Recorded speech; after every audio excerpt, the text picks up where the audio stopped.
안녕하세요. 오늘도 사연 살롱을 찾아주셔서 감사합니다. 저는 최악의 시어머니 때문에 남편이랑 이혼한 30대 후반 여성입니다. 그리고 저는 2년 전에 친정엄마가 돌아가시고 곧이어 이혼하게 된 돌싱인데요. 제가 이혼하게 된 배경에는 악질 시어머니가 있었어요.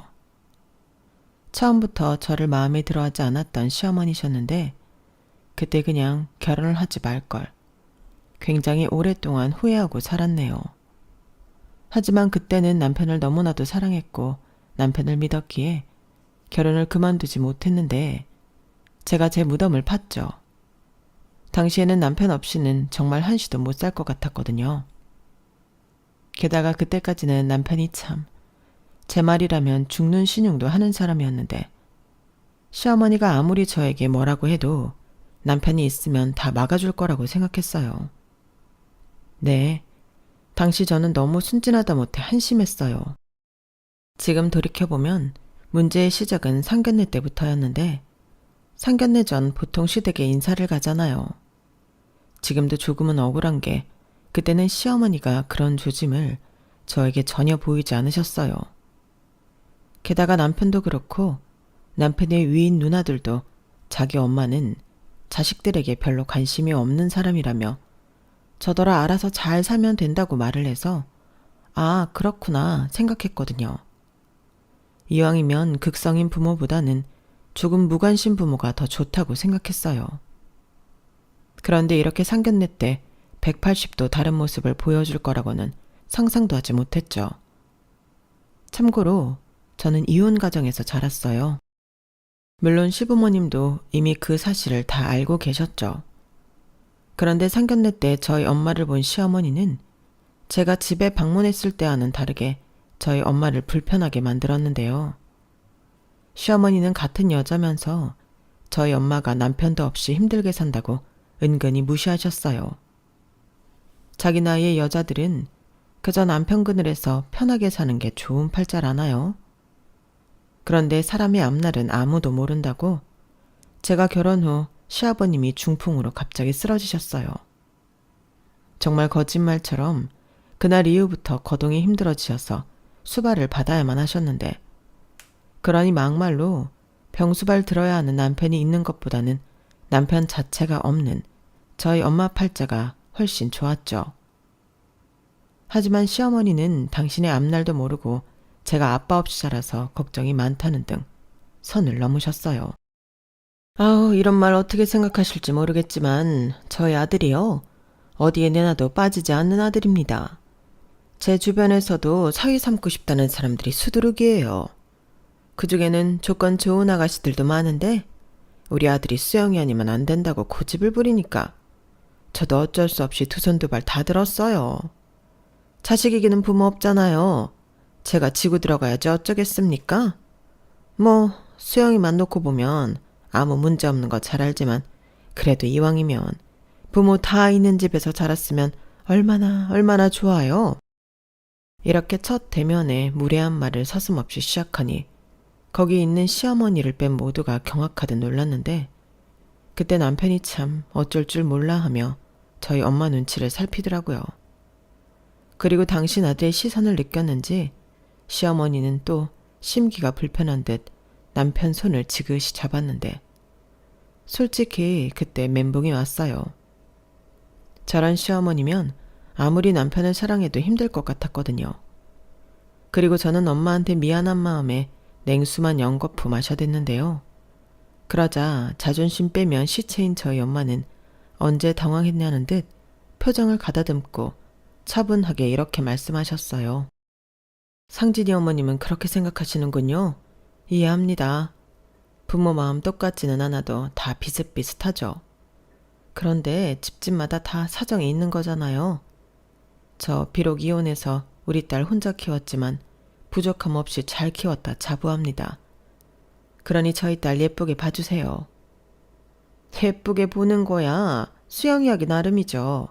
제가 뭐 일부러 나쁘게 볼 게 있나요? 그랬으면 이 자리도 안 나왔습니다. 안 그래요, 여보? 이제 그만 좀 해. 여기까지 나와서 왜 쓸데없는 소리를 하는 거야? 사돈이랑 수영이 기분 나쁘게. 허락하기로 했으면 끝이지. 사돈, 죄송합니다. 저희 한 사람이 집에서만 있는 사람이라 생각이 짧아요. 기분 상하셨다면 제가 대신 사과드리겠습니다. 어머, 여보, 지금 뭐 하는 거야? 아니, 왜 당신이 사과를 해? 내가 뭘 잘못했다고. 그리고 우리는 남자 쪽 부모야? 숙이고 들어갈 필요가 없다고. 조용히 안 해? 창피한 줄 알아야지. 사돈, 이런 얘기까지 굳이 할 필요는 없지만 저희가 딸들 결혼을 먼저 시켰어요. 그때 이 사람이 은근히 딸 부모라고 마음고생한 일이 있어서 괜히 그러나 봅니다. 저희 수영이 너무 마음에 듭니다. 지금 보니까 사돈이 똑소리 나게 키우셨네요. 누차 말씀드리지만 걱정하지 않으셔도 됩니다. 이 사람 단속 제가 잘할게요.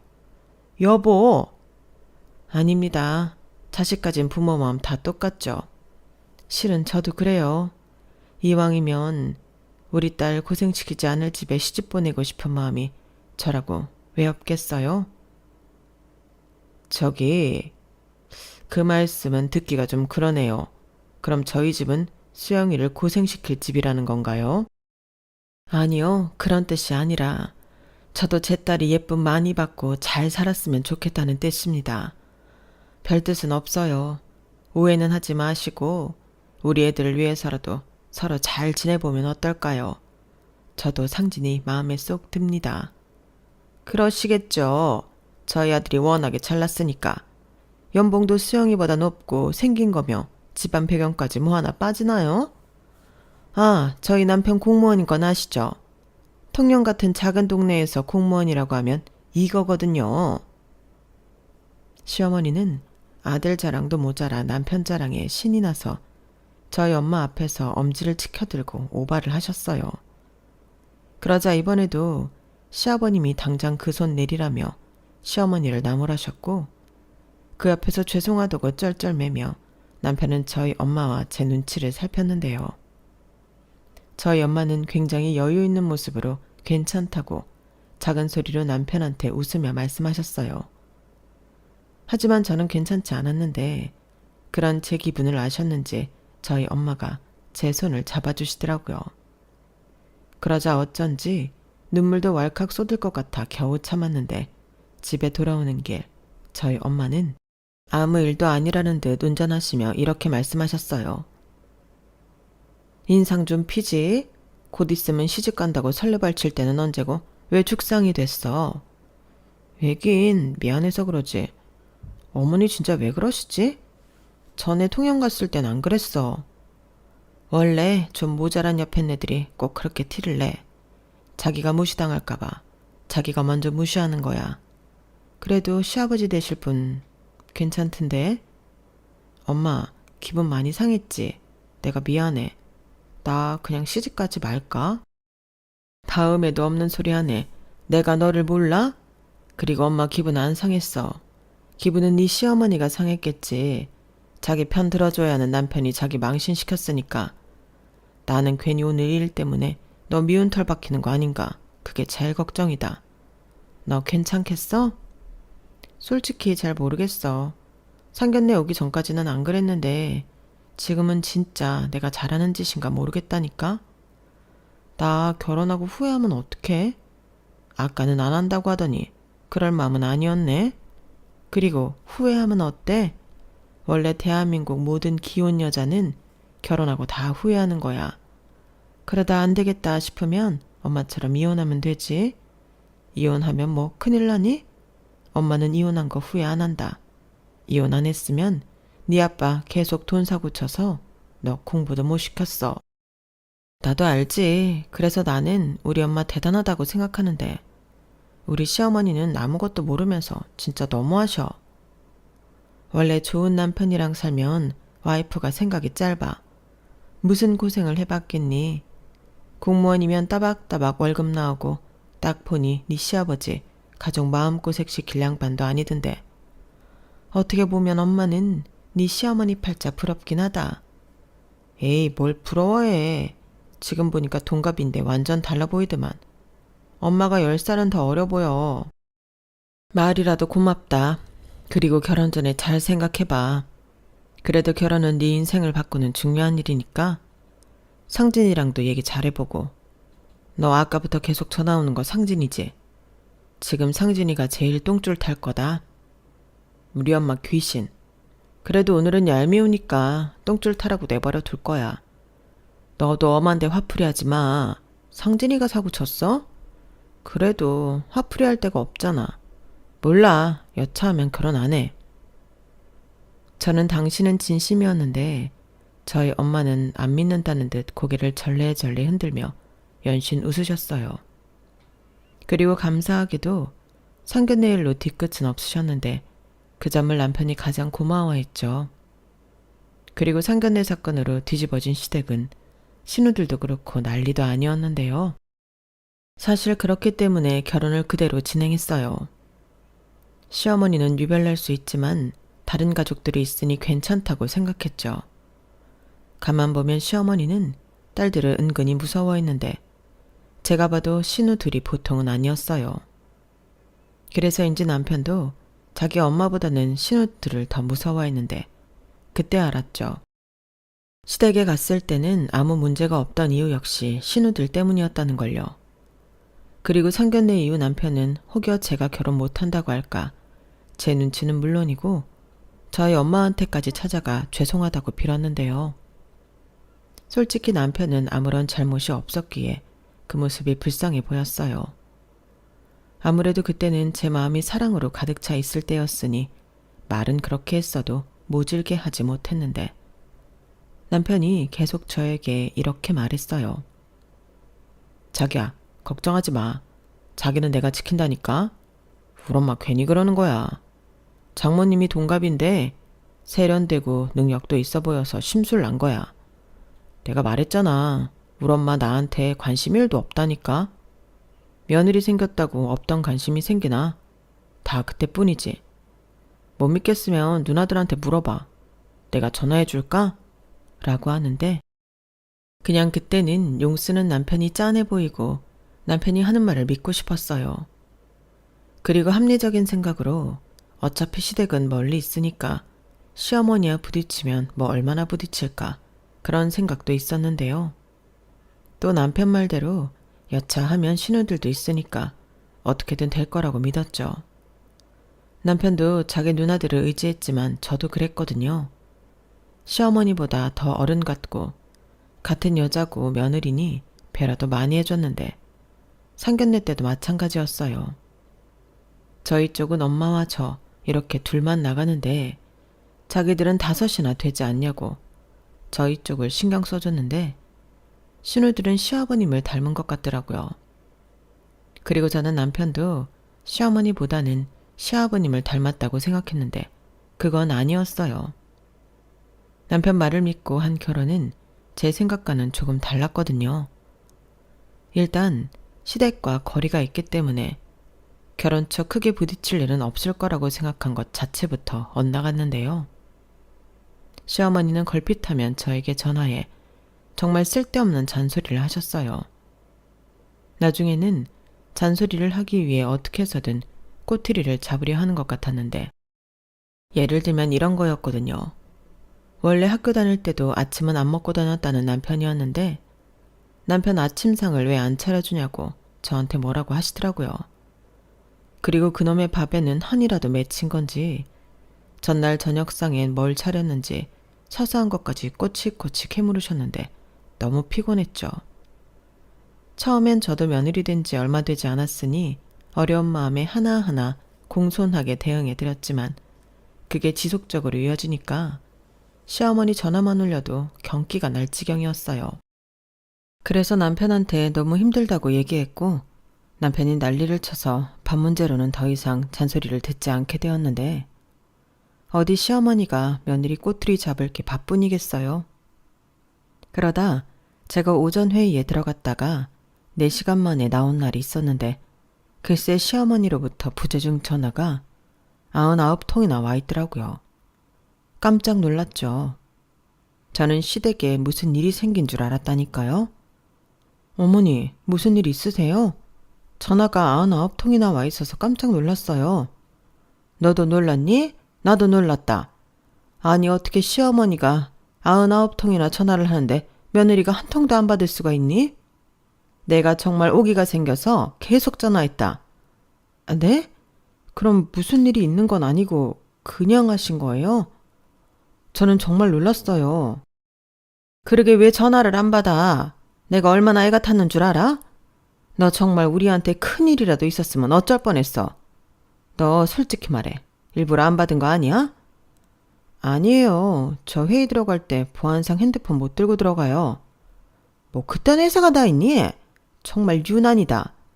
그리고 내가 전화한 이유는 전에 우리 아들 감기 기운 있다고 했잖아.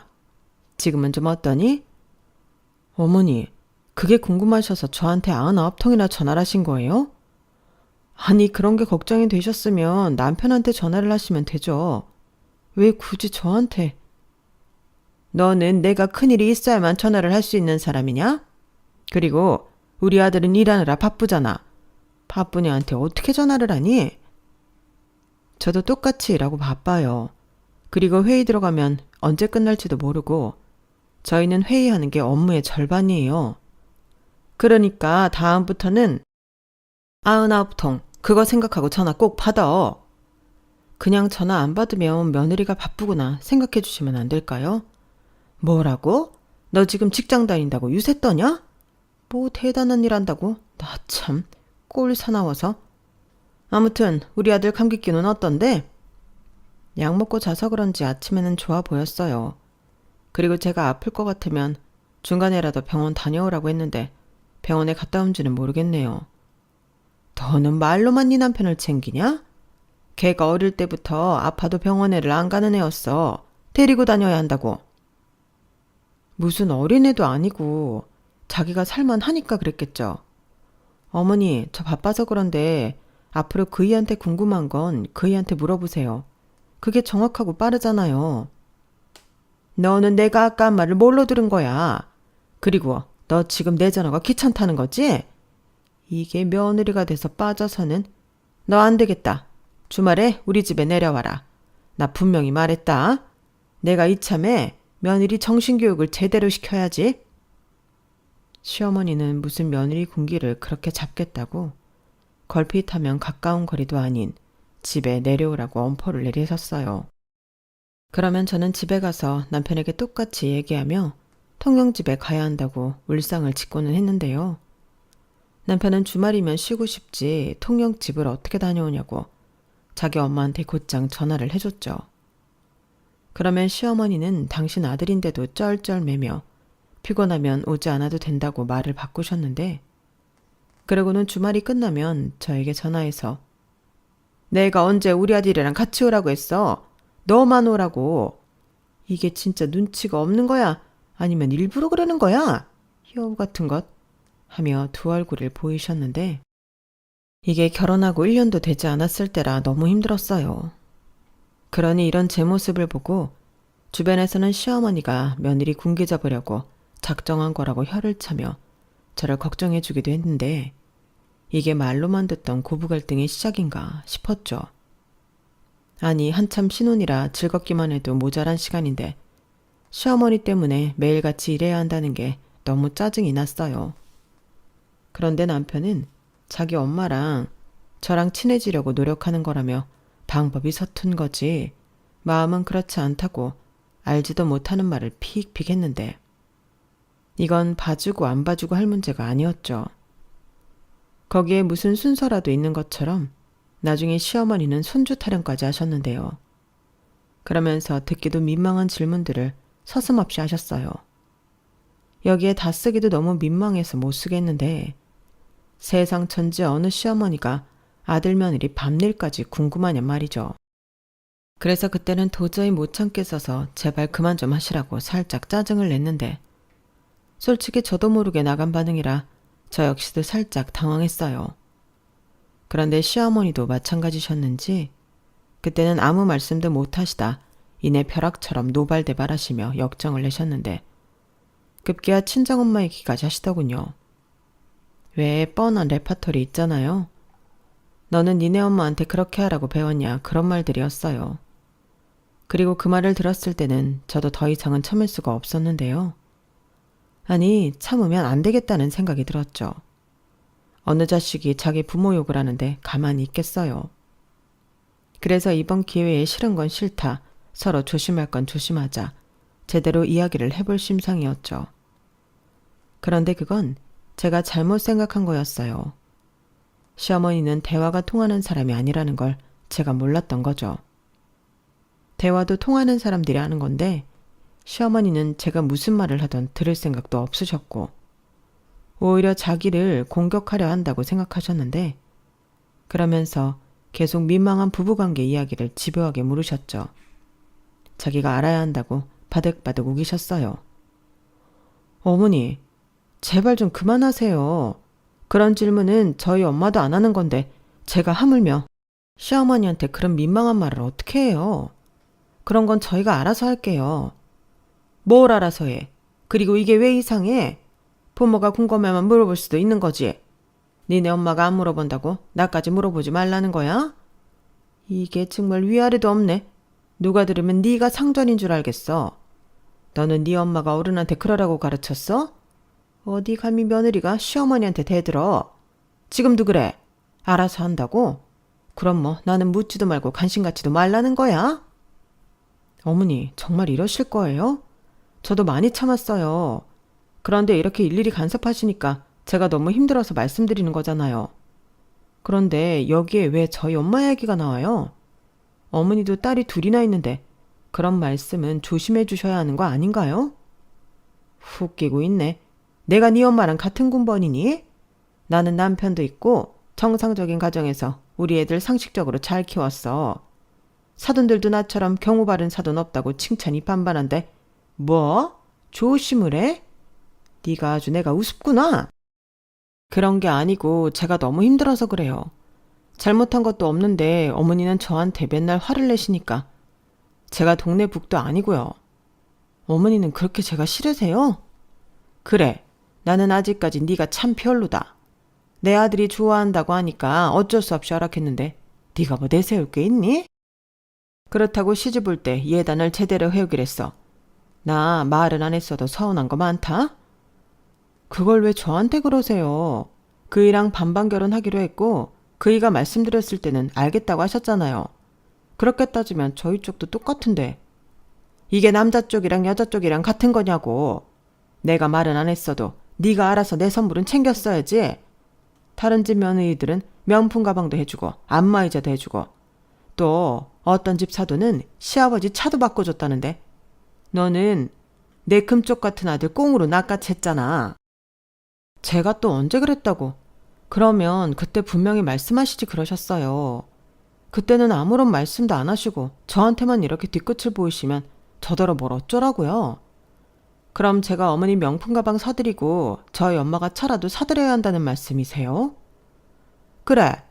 아니, 비슷하게 하려는 신용이라도 해야지. 반반 결혼한다고 정말 입을 싹 닫는 법이 어딨냐고. 내가 동네 창피해서 얼굴을 못 들고 다녀. 저는 시어머니가 왜 그렇게 저를 못 잡아먹어 안달인지 그제서야 이유를 알게 되었어요. 그리고 그 이유를 알게 된 후 시어머니가 더욱 싫어졌는데요. 남편한테는 차마 니네 엄마 속물이라 싫다는 소리를 하지 못해서 그냥 속으로만 삭혔는데 지금 생각해보면 삭힌 게 아니고 남편이 믿지 않을 것 같아 말을 안 했던 것 같아요. 저도 반성하는 부분이지만 그때 당시 화풀이할 곳이 없어서 남편한테 시어머니 얘기를 많이 했거든요. 어머니는 왜 그러는지 모르겠다. 괜한 걸로 꼬투리 잡는데 시어머니면 며느리한테 함부로 해도 되는 거냐.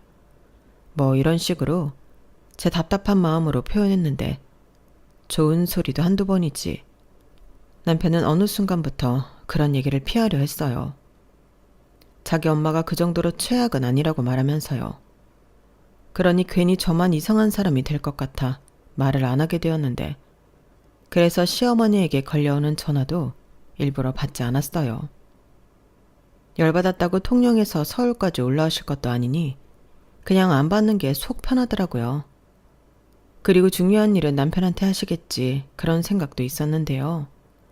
일단 그러거나 말거나 저는 시어머니의 말을 생각하면 생각할수록 너무 열받았죠.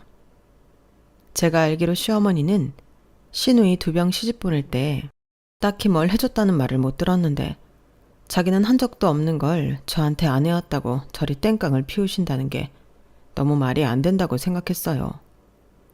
그렇게 저는 시어머니의 속셈을 다 알아버렸고 시어머니와 잘 지낼 마음이 아예 사라져 버렸는데요. 원래 오는 말이 고와야 가는 말도 고운데 저 싫다는 사람한테 잘 보이려 노력할 필요가 없잖아요. 그리고 그때까지는 시어머니가 남편한테는 꼼짝도 못하고 할 말도 제대로 못하시니 무서운 것도 없었는데요. 그때까진 저도 남편을 믿었던 마음이 컸었죠. 내 남편이 내 편 들지 애도 아니고 찌질하게 자기 엄마 편을 들까? 저도 자신만만했는데 완전히 믿는 도끼에 발등을 찍혔어요. 시간이 지나면 지날수록 아들은 효자가 된다고 하더니 제 남편도 별 수 없더라고요. 그렇게 남편은 점점 제가 시댁에 잘하려 하지 않는 것 같다고 서운한 티를 내기 시작했는데 곧이어 시아버님이 쓰러졌을 때는 아예 대놓고 저더러 통영집을 자주 드나들며 시어머니를 도와주라고 하더라고요. 아니 하고 싶으면 아들인 자기가 하면 될 일을 저를 왜 시키나요? 그리고 시어머니도 근처에 딸이 있는데도 저만 불러서 시아버지 간병을 하라고 했는데 자기는 너무 힘들다며 신우집에 며칠 가 있고 싶다 하시더라고요. 정말 그 말을 들었을 때는 경악을 하고 말았는데 그럼 저더러 시아버님 씻는 것도 다 해드리라는 소리잖아요. 친아빠도 아니고 시아버지를. 저는 단번에 싫다고 했어요. 그러자 그때는 믿었던 신우들도 저에게 등을 돌리는 것 같았는데요. 남편도 며느리 도리 안 한다고 저를 비난하고 저는 점점 나쁜 며느리로 내몰렸어요. 솔직히 시어머니가 계시면 도와드릴 수는 있는데 전적으로 저보고 하라고 하니 저는 할 자신이 없었거든요. 그래서 비용을 남편이랑 같이 부담할 테니 간병인을 쓰자고 최대한 좋게 말씀을 드렸는데 시어머니는 왜 며느리가 있는데 남의 손을 빌리냐고 자기는 그러고 싶지 않다고 쌩 고집을 부리셨어요. 그리고 자기 딸들은 출가 외인이라 아버지 병간호를 시킬 수 없다는 등 말도 안 되는 소리를 하셨는데 그때 남편이 회사를 그만뒀다고 폭탄 선언을 하더라고요. 그러면서 사업을 할 거라고 이미 구상도 다 마쳤다며 미친 소리를 하기 시작했는데 남편이 다니던 회사가 꽤나 연봉도 높고 안정적인 곳이라 저는 평생 직장이라고 생각해서 그 충격이 더 컸어요. 하지만 남편은 부모가 아프니 더 큰 돈을 벌어야겠다는 생각을 하게 됐다며 때론 과감한 결정을 해야 한다고 말 같지도 않은 소리를 했고 어차피 사표도 수리되어 다 끝난 마당이라 저는 속만 태웠는데 남편의 사업은 잘 되기는 개뿔. 처음부터 삐걱거렸어요. 저는 남편이 무슨 돈으로 사업을 하나 궁금했는데 알고 보니까 시댁 명의를 넘겨받아 담보대출을 받았더라고요. 뭐 워낙에 오래된 집이라 2억 정도 받은 것 같았는데 자기 퇴직금에 어디서 투자받은 거 조금 있다고 그렇게 사업을 시작한 거였어요. 원래도 남편이 영업을 하면서 여기저기 바람 넣는 사람들이 많았거든요. 하지만 누가 옆에서 책임을 진다고 그 말을 다 믿나요? 그런데 남편은 그런 사람들 말만 듣고 사업에 뛰어들었고 자기가 하면 다 잘 될 수 있을 거라고 오만함에 빠져 살았는데 투자받으려면 보이는 게 중요하다고 차도 외제차로 바꾸고 자기는 돈 꾸는데 열중했어요. 하지만 돌아오는 결과물은 하나도 없었는데 당연하죠. 같은 영업이라도 회사 간판 달고 나가는 거랑 자기 개인 사업하러 나가는 거랑 같겠어요? 이렇게 아무것도 모르는 저도 다 아는 걸 남편만 모르더라고요. 그리고 자기 아들 사업하라고 집을 넘긴 시어머니는 그 유세를 저에게 떨기 시작하셨는데 마치 저한테 집을 넘겨준 것처럼 그렇게 저한테 가진 생색을 다 내셨죠. 당시 저는 남편한테 뭐 하나 받은 것도 없었는데 억울해서 죽을 뻔했다니까요. 너는 내가 너희 도와주려고 집까지 줬는데 어쩜 너는 나한테 고맙다는 소리 한 번을 하질 않니? 너 이거 우리 딸들이 알면 서운하다 난리나. 그럼 매일같이 감사해서 전화했다고 필요한 거 있냐 굽실거려 하는 거 아니야? 시아버지 병간호도 안 해. 뭘 받아도 고맙다는 소리를 안 해. 너 정말 독하다. 사람이면 그러면 안 되는 거지. 너 이 집이 어떤 집인 줄 알아? 네 시아버지 공무원 생활에서 평생 일궈낸 집이야. 그런 소중한 집을 남겨줬는데 어떻게 입을 싹딱 그려들어? 어머니, 제가 그 집 달라고 하지 않았어요. 그리고 그 집을 저 때문에 명의 옮겨주신 것도 아니잖아요. 그럼 대접은 제가 아니라 남편한테 받으셔야죠. 저는 제 월급으로 먹고 살아요. 막말로 집 대출금도 제가 갖고 있는데요. 그 집이야 네 명이라며. 그럼 네가 네 돈으로 갚는 게 맞지? 그리고 부부는 일심동체 아니야? 네 남편이 멍이를 받아갔어도 다 너랑 잘 먹고 잘 살려고 그러는 건데 너는 모르는 일이라 할 수 있어? 어쩜 어머니 논리는 그래요? 제 명의 집은 제 집이니까 남편이랑 같이 살아도 제가 감당해야 하고, 남편이 자기 사업한다고 시댁 명의가 받아간 건 부부니까 공동 몫이라고요? 말도 안 돼요. 아니, 그러니까 내 말은 감사할 줄 알아야 한다는 소리야. 시어머니는 제가 따져들자 할 말이 없는지 말을 더듬다 대충 얼버무리셨어요. 그리고 서둘러 전화를 끊으셨는데 생각해보면 시어머니의 논리는 항상 그런 식이었죠.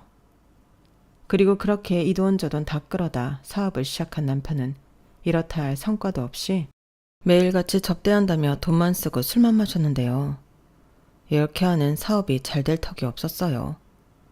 아니, 어떤 사고방식을 가진 건지 모르지만 남편은 무슨 접대만 하면 다 되는 줄 알고 있더라고요. 그렇게 남편은 접대를 명목으로 단란주점을 자기 집 드나들듯 하는 것 같았는데 한 번은 밤새 여자를 끼고 놀다 들어와서 저랑 대판 싸운 적도 있었어요. 그때도 남편은 사업 때문에 그런 거라며 참 당당했죠. 자기는 사업한다고 하면 뭐 다 되는 줄 알아? 밤새 여자랑 있었잖아. 내가 거기서 무슨 짓을 했는지 어떻게 알아? 그렇게 남편을 못 믿냐? 나는 떳떳해. 그리고 남자가 사업하다 보면 여자들이랑 밤새 있을 수 있지. 그런 것도 이해를 못 해주면 어떡해? 자기도 사장 사모님 소리 듣고 살려면 감당해야 할 일이야. 사장 사모님 같은 소리 하네. 누가 언제 그런 소리 듣고 싶대. 자기 사업한다고 하고 나가서 놀기만 하잖아. 괜히 헛바람만 잔뜩 들어서. 그리고 이젠 여자 끼고 놀다 들어와서 뭐? 사업을 하다 보면 그렇다고? 누굴 지금 바보로 알아? 그렇게 말할 거면 적어도 나한테 생활비를 따박따박 가져다 주고 말해. 지금 이 집 대출금도 내가 혼자 갚고 있는 거 알지? 또 시작이다. 내가 큰돈 벌려고 이러는 거잖아. 누가 혼자 살겠다고 이래? 계약만 따면 그때부터는 순탄대로 고속도로야. 뭘 알지도 못하면서. 그리고 내가 돈 벌면 그 집 대출금부터 다 갚고 말지. 그거 하나 못 기다려주냐? 나도 다 생각이 있어.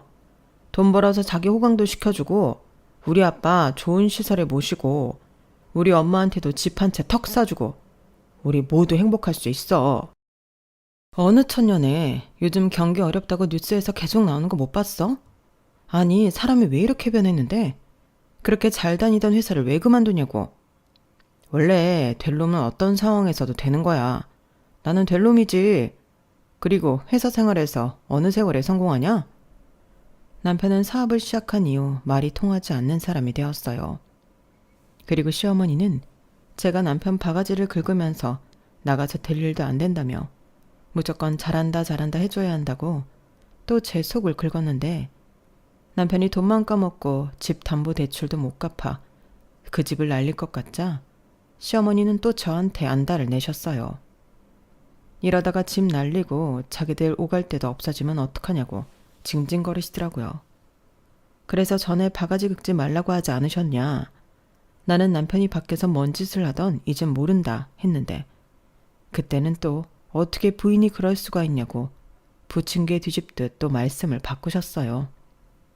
아니, 한 사람이 현명하게 남편 내조를 해야지. 네가 처음부터 네 남편을 달래고 설득해서 사업을 잘 하도록 했어야 하는 거잖아. 내가 언제 손 놓고 있으랬니? 너 똑똑히 들어. 우리 이 집 넘어가잖아?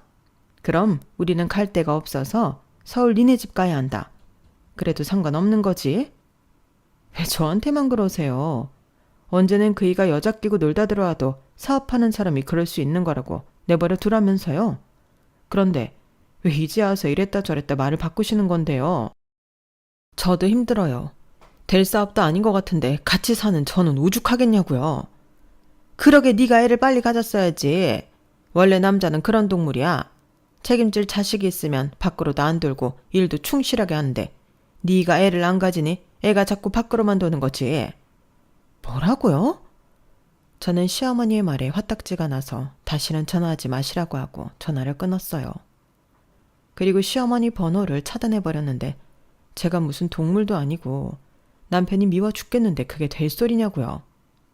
그러자 시어머니는 저한테 한 소리 들은 것도 억울하고 또 저랑 연락이 되지 않자 자기 아들한테 전화해서 있는 소리 없는 소리 다 하신 모양이었는데 남편도 시어머니한테 집을 받았기 때문에 싫은 소리도 하지 못하고 자기 엄마 하소연을 들어줘야 했겠죠. 그리고 그 짜증을 저한테 풀기 시작했는데 저더러 며느리 노릇한 게 뭐가 있냐고 시어머니 비위도 못 맞추냐고 자기도 더 이상은 참지 않겠다고 하더군요. 기가 막혔어요. 그래서 그날도 대판 싸우고 남편을 내쫓아 버렸는데요.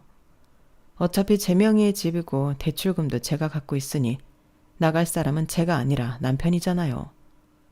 그리고 그때 이혼할 생각이라 바로 서류 떼서 준비를 하고 있었는데 그러자 시어머니가 통영에서 서울까지 올라오셔서 노발대발 난리를 피우셨어요.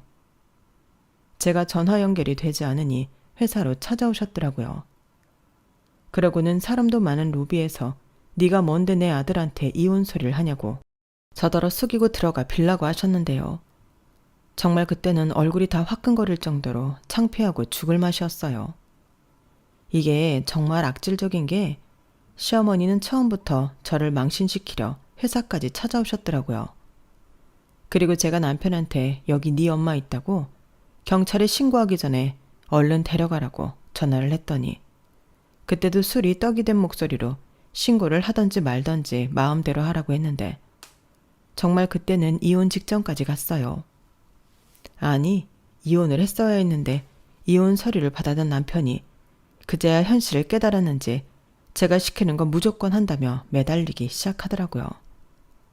제가 원하면 사업도 그만두고 다시 취직해 착실하게 월급 생활을 하겠다고 했는데 저는 그런 행동으로 보이라고 말미를 한 달을 줬어요. 딱 보니 이미 사업한다고 갖다 쓴 돈은 바닥이 난 지 오래였고 자기 앞으로는 빚밖에 없으니 저랑 헤어지면 답이 없었던 것 같았는데 그러다 대학 선배로부터 베트남에 일자리가 있다는 소개를 받게 되었어요. 어차피 계속 얼굴 보고 있으면 부하가 치미는데 잘 됐다 싶었죠. 그래서 곧장 남편에게 말을 했는데 솔직히 남편은 썩 마음에 들어 하지 않더라고요. 하지만 지금 찬밥 더운 밥을 가릴 처지가 아니었기에 남편은 베트남행을 결정했고 기숙사가 있어서 숙식을 모두 해결할 수 있으니 버는 족족 저에게 보내기로 했어요. 그러자 이번에도 시어머니는 제가 남편이 해외에서 힘들게 번 돈 가로챈다고 생각했는데 남편 앞으로 쌓인 빚을 해결하기 위함이었죠. 그래서 사시는 집 지키려 하는 거라고 제가 단호하게 말씀을 드리자 입만 삐죽거리며 꼭 자기 아들이 먼 타국에 가야 하는 거냐고 저에게 울먹거리셨는데요. 여기도 일자리 많잖아. 꼭 그 멀리까지 가야 하니? 나는 내 새끼가 먼 타국에 가서 혼자 고생할 거 생각하면 밤에 잠도 안 온다. 그러지 말고 네가 좀 받아오. 너도 돈 벌잖아. 제가 버는 건 지금 살고 있는 집 대출금 갚아야죠. 그리고 베트남에 가는 게 최선의 선택이에요. 무슨 중노동하러 가는 것도 아닌데 좋게 생각하세요. 평생 있을 것도 아니고요. 5년 금방 가요. 금방 같은 소리 안 해. 5년이 얼마나 긴데 네가 애가 없어서 내 속을 몰라서 하는 소리지. 지금 찬밥 더운 밥 가릴 때가 아니라는 게 팩트예요. 5년만 고생하면 지금 갖고 있는 빚 대충 다 정리할 수 있다고 하는데 그럼 눈 딱 감고 해야죠. 저 그렇게 한다는 조건으로 이혼 보류한 거예요. 그래, 아무리 생각해도 그것 때문 같아. 우리 아들이 안 그러면 그런 걱정을 할 애가 아닌데. 네가 내 아들을 사지에 몰았잖아. 사지라뇨. 거기도 다 사람 사는 곳이에요. 요즘은 또 얼마나 잘 되어 있는데요. 나쁜 년? 바늘로 찔러도 피 한 방울 안 날 독한 년. 차라리 사업을 계속하고 있는 게 낫지. 네가 접대 못하게 하니까 애가 이도저도 못하고 망한 거잖아. 이번에도 제 탓이에요. 그럼 그냥 이혼할게요. 자꾸 제 탓만 하시는데 저만 없어지면 되겠네요. 어떻게 지금이라도 그이한테 연락해서 이혼할까요? 저는 눈에는 눈, 이에는 이라는 마음으로 시어머니에게 지지 않고 대들었어요. 그러자 이번에도 시어머니는 더 이상 아무 말씀도 못하시고 꼬랑지를 내리셨는데 더는 저랑 상대가 되지 않는다고 생각해 포기하신 건지 아니면 분해서 그러신 건지 저에게 연락하지 않으셨어요. 제 입장에서는 땡큐였죠. 그리고 남편은 베트남으로 출국을 했는데요. 솔직히 그때부터 살만했어요. 일단 매달 따박따박 남편이 버는 돈이 들어와 남편 빚을 조금씩 해결하고 또 일부는 적금도 들며 5년 이후의 생활을 계획하게 되었는데 떨어져 지내다 보니 나빴던 사이도 조금씩 애틋해지기 시작하더라고요. 그리고 가끔은 남편이 한국에 남아 2, 3일 정도 같이 있기도 했는데 다시 연애하는 기분도 들고 좋았죠. 하지만 시어머니와 사이는 여전히 나빴는데요. 시어머니는 제가 혼자 있으니 더욱 저를 불신하며 의심하셨어요. 한 번은 저한테 말도 하지 않고 제가 회사에 출근한 사이 저희 집에 오셨는데 남편한테 집 비밀번호를 물어보셨나 보더라고요. 반찬을 들고 왔는데 집에다 넣어주고 가겠다나요? 그렇게 거짓말을 하시고는 집에 들어오셔서 혹시 다른 남자가 저희 집에 드나들지 않았나 그 흔적을 찾아보셨나 본데 제가 그날 퇴근이 빨라서 집에 들어왔다가 깜짝 놀랐죠. 그러자 시어머니도 처음엔 놀라셨다가 이내 뻔뻔하기로 작정을 하셨는지 자기가 검사 차원에서 한번 왔다고 당당하게 말씀하셨는데 기가 막혀서 말이 나오지 않았어요. 들어보니까 요즘 젊은 여자들이 남편 해외 보내놓고 그렇게 바람을 피운다고 하더라. 너는 애도 없으니 마음만 먹으면 더하지. 그래서 무슨 증거라도 찾으셨어요? 내가 말했지 않니? 검사 차원에서 왔다고. 너 이 집에서 뭐라도 나왔으면 내 손에 죽었어. 그게 아니죠. 어머니 지금 저한테 사과하셔야 해요. 아무리 아들네 집이라고 해도 이렇게 허락도 없이 막 들어오셔서 남의 물건 함부로 뒤지셨잖아요. 그리고 증거도 없이 저 의심하신 것도 사과하세요. 사과? 시어머니가 며느리 단돌이 하는데 무슨 사과식이나 하니? 됐다. 나 갈 테니까 너 행동거지 똑바로 해. 알겠어? 시어머니는 자기가 불리할 것 같으니까 서둘러 저희 집을 나가셨어요. 그리고 저는 곧장 비밀번호부터 바꿨는데요. 남편한테도 바꾼 비밀번호는 알려주지 않을 심상이었죠. 남편이 올 때만 다시 예전 번호로 바꿔놓으면 그만이니까요. 그리고 저는 시어머니에게 전화해서 2번 다시 이런 일이 또 생긴다면 그때는 어머니 때문에 아들 이혼당하는 거라고 강하게 얘기했는데요. 시어머니는 저더러 버릇이 없다며 노발대발 하셨지만 저는 전화를 끊어버렸어요. 그리고 몇 달이 지났을까? 말은 안 되는 날벼락 같은 일이 벌어졌는데요. 글쎄 친정엄마가 시한부 선고를 받게 되었죠. 췌장암이었는데 병원에 갔을 때는 이미 손을 쓸 수 없는 지경이라 하셨어요. 이미 온몸에 암이 퍼져 있었고 독한 진통제도 듣지 않아 엄마가 많이 힘들어 하셨는데 의사 선생님이 원래 췌장은 조기 발견이 어렵다고 너무 엄마한테 뭐라 하지 말라고 하시더라고요. 저희 엄마가 혼자 계셔서 그런지 아파도 병원에 안 가고 원래 잘 참으시거든요. 그래서 나중에 이러다 병 키우는 거라고 나이 먹었으면 조금만 아파도 병원에 가야 한다고 잔소리를 했는데 저는 그때도 엄마가 아픈데 저한테 말도 하지 않고 참고 버티다 이 지경이 됐다고 생각했죠. 그래서 속상한 마음에 엄마한테 뭐라고 했었는데 그걸 의사 선생님이 들으셨나 봐요. 그리고 엄마도 충격이 심하셨는지 한동안은 아무 말씀도 하지 않고 한숨만 쉬셨는데 아무래도 제가 엄마 옆을 지켜야 할 것 같더라고요. 그래서 남편에게 연락해 상황을 이야기했고 회사를 그만둬야 할 것 같아 당분간은 남편이 보내주는 돈으로 생활비와 병원비를 좀 쓰겠다고 했는데 남편은 알겠다고 하더라고요. 처음엔 남편이 자기 엄마처럼 말도 안 되는 소리를 하면 어쩌나 걱정했는데 의외로 남편은 저희 엄마를 걱정하며 그러라고 하더라고요. 그때는 정말 남편에게 고마웠죠. 그렇게 시작한 간병 생활이었는데요. 남편에게 연락을 받았는지 시어머니가 난리가 났어요. 제가 시어머니 전화를 받지 않자 신호전화로 저에게 전화를 거셨더라고요. 그리고 저희 엄마 아프신데 부모 차별하는 거냐고 핸드폰 너머 다 들리게 소리를 치셨는데요. 정말 민망하고 화가 나서 참느라 죽는 줄 알았어요. 너는 말이야, 내가 네 시아버지 병간호 좀 하라고 그렇게 얘기했는데 싫다고 단박에 거절하더니 친정엄마 아프다고 회사를 그만뒀어? 그럼 병원비는 누구 돈으로 내? 설마 너네 아들이 먼 타국에서 번 돈으로 네 엄마 병원비 내려고 하냐? 이 요망한 것? 어머니, 오해가 있으신가 본데 저희 엄마 보험 있어요. 다 환급받을 돈이라고요. 환급 같은 소리 안 해. 너 내 말 똑똑히 들어. 내 아들이 번 돈으로 네 엄마 병원비 한 푼이라도 내기만 해봐. 너 진짜 내가 가만 안 둘 거야? 진짜 너무하시네요. 아버님이랑 저희 엄마가 같아요. 아버님은 옆에 어머니도 있고 아가씨들이 있는데 저희 엄마는 저밖에 없잖아요. 그리고 저희 엄마, 저는 차마 살 날이 얼마나 남았겠냐고, 그동안만 옆에 있고 싶은 건데 그걸 이해 못 해주시는 거냐고 말하고 싶었지만 그 말을 하지 못했어요. 저희 엄마가 옆에 계시기도 했고 그런 말들을 제 입으로 하고 싶지 않아 입을 꾹 닫았는데 시어머니는 왜 말을 하다 마냐며 저더러 간병할 필요 없이 저희 엄마 살던 집을 팔아 그 돈으로 간병인을 쓰라고 하셨어요. 그래서 더는 말하기도 싫고 짜증나서 제가 알아서 하겠다고 전화를 끊었는데 계속 전화가 신호번호로 울리더군요. 하는 수 없이 저는 핸드폰을 꺼버렸어요. 그리고 한참 뒤 남편한테 뭐하러 통영집에 이야기했냐 따졌더니 자기는 사돈 괜찮으시냐고 안부 전화 좀 하시라고 얘기한 건데 이렇게 될 줄 몰랐다며 미안하다고 했는데요.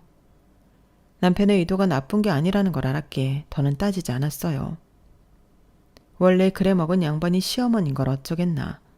거의 해탈의 지경까지 이르게 되더라고요.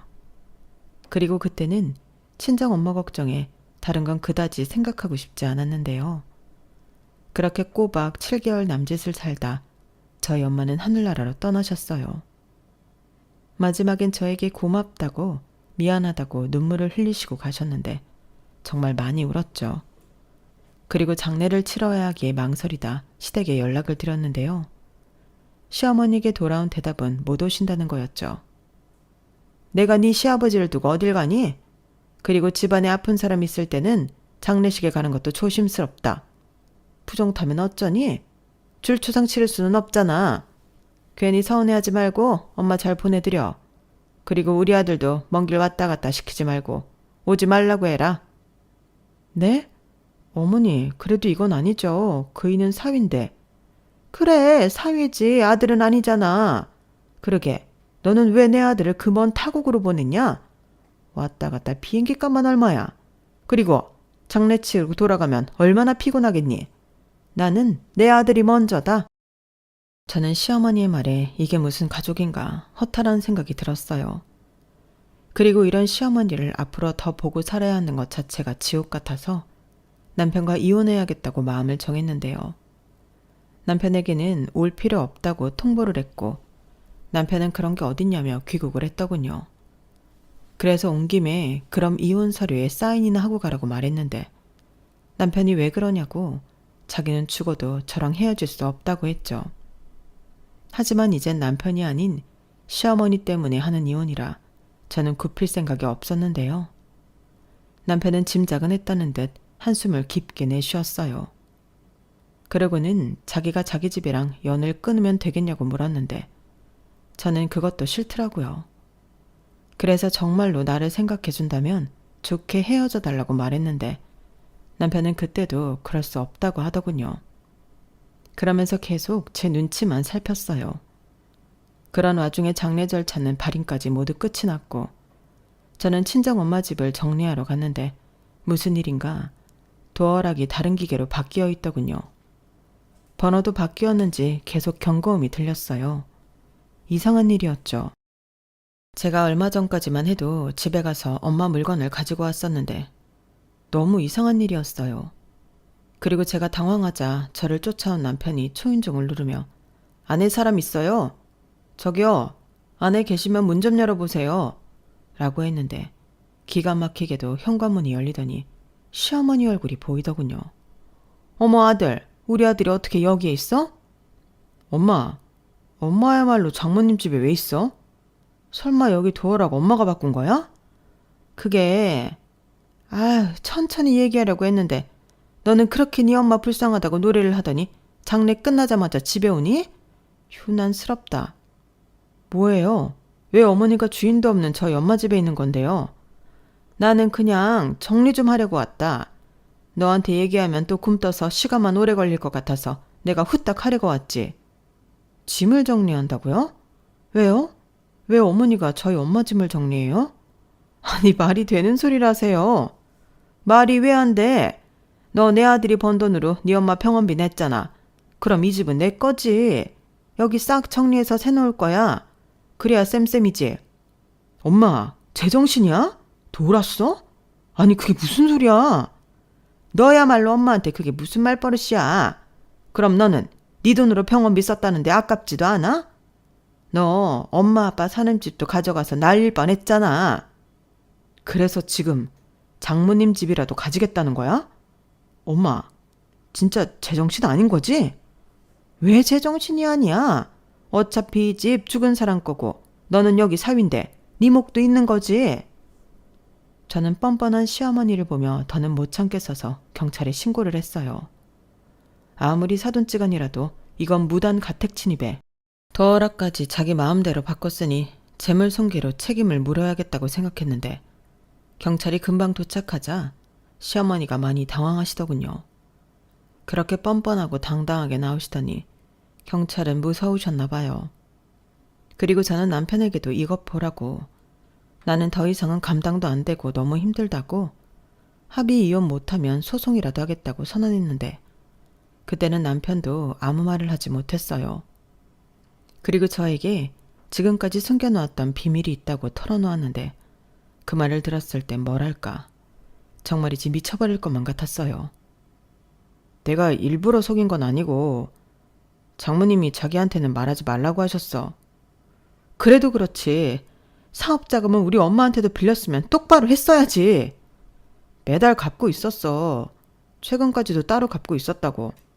그리고 내가 가져온 통영집 명의도 장모님한테 넘겼어. 내가 그 빚은 갖고 있지만 여차해서 못 갚으면 그 집이라도 드리려고. 빚밖에 없는 집 줘서 뭐하게? 정말 뻔뻔하다. 아니, 이젠 무섭다. 사람들이 어떻게 그래?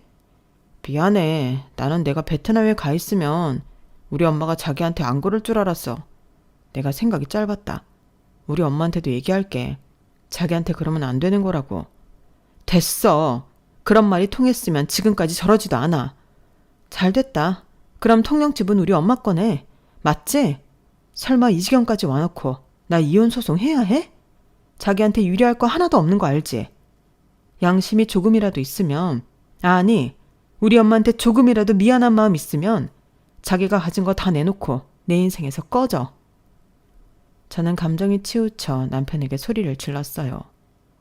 그러자 경찰 앞에서 우물쭈물하던 시어머니가 득달같이 달려와 제 머리채를 잡고 어디서 자기 아들한테 소리를 지르냐고 눈이 뒤집혀 달려들었는데 남편이 말리고 경찰이 말리고 결국 저는 시어머니를 폭행죄까지 더해서 고소를 진행했어요. 그리고 이혼을 하면서 남편한테는 현재 있는 모든 재산을 받기로 했고 통영집은 저희 엄마 명의이니 시부모님을 나가시라는 통보했는데 시어머니가 그것까지는 몰랐는지 나중에 아시고는 빌고 사정하고 난리도 아니었죠. 그때는 신우들도 저에게 아픈 시아버지를 생각해 봐주면 안 되겠냐고 했는데 저는 단호하게 안 된다고 거절했어요. 이번 기회에 어떡하든 작은 연결고리 하나라도 다 없애버리고 싶은 마음이었는데 그래도 너무 매정하게 구는 건 마음이 아파서 시아버님 계실 시설 비용은 신우들에게 따로 넘겼죠. 그리고 남편이 벌어오는 돈에서 매달 양호시설 이용료를 내기로 했는데요. 이렇듯 남편은 먼 타국에서 돈 벌어 빚 갚고 자기 아버지 병간호비 되며 살게 되었어요. 시어머니는 오갈 곳이 없어져 신우집에 번갈아 가며 지내나 보던데 사위 눈치를 보느라 힘든 생활을 하고 있나 보더라고요. 그리고 신우들의 시댁에서도 친정엄마 다른 곳으로 보내라는 소리를 듣나 보던데 한 번은 큰 신우에게 연락이 왔더라고요. 월세를 줄 테니 그냥 통영집을 임대라도 하면 어떻겠냐고요. 저는 싫다고 했어요. 다른 사람은 몰라도 시어머니의 편의는 봐드리고 싶지 않았거든요. 그리고 헐값이었는데 통영집을 정리해버렸죠. 그리고 신혼집으로 썼던 집도 정리해서 대출금도 털어버렸는데 저는 지금 친정엄마가 혼자 사시던 집에서 살고 있어요. 아직은 엄마의 흔적과 채취가 남아있어서 2년이 지난 지금도 울컥할 때가 있는데 저는 엄마가 그러했듯이 이 집에서 혼자 열심히 살아갈 생각입니다. 주변에서는 애도 없고 나이도 아직 어리니 지금 당장은 아니더라도 나중에 좋은 남자를 만나 새 출발을 한 게 어떠냐고 하는데 사실 그러고 싶은 마음도 없어요. 사람이 사람한테 하도 당하면 질려버리는 건지 저는 그냥 혼자가 편한데요. 외롭다는 건 문제가 되지 않더라고요. 오히려 혼자 조용히 엄마를 추모하고 기억하고 그리워하는 게 저에겐 힐링인데 부디 엄마가 하늘나라에서는 아프지 않고 걱정 없이 행복하셨으면 좋겠습니다. 그리고 거꾸로 시어머니는 당신이 한 짓 그대로 고통받고 눈치 보며 내내 괴롭게만 사시길 바라는 마음인데요. 이미 남이 된 마당에 그런 악감정을 가질 것이 뭐가 있냐고 생각하실 수도 있지만 저는 시어머니를 영원히 용서하고 싶지 않습니다. 사람이 그러면 안 되는 거잖아요. 아무리 나이를 먹었다고 해도 나쁜 짓을 했으면 그 대가를 받아야죠. 아니, 오히려 그 대가는 자신이 그토록 사랑하는 아들이 받지 않았나 싶긴 한데 그것도 어떤 의미는 시어머니에겐 벌이 될 수 있겠네요. 부디 남은 인생 오래오래 불행하시길 바라며 제 사연은 여기서 줄이도록 하겠습니다. 저는 현재 마음을 다시 회복하는 중이에요. 곧 다시 복직도 생각하고 있는데요. 남은 제 인생 제가 열심히 살아갈 수 있도록 많은 응원 부탁드립니다. 그럼 지금까지 제 사연 함께 해주셔서 감사드리고요. 건강하시고 행복하세요. 이 세상에 좋은 사람들이 나쁜 사람들보다 더 많이 존재하길 소망하며 안녕히 계세요. 여러분, 사연 댓글에 응원과 현명한 조언 부탁드려요. 좋아요와 구독은 저에게 큰 힘이 됩니다. 오늘도 좋은 일 가득하세요.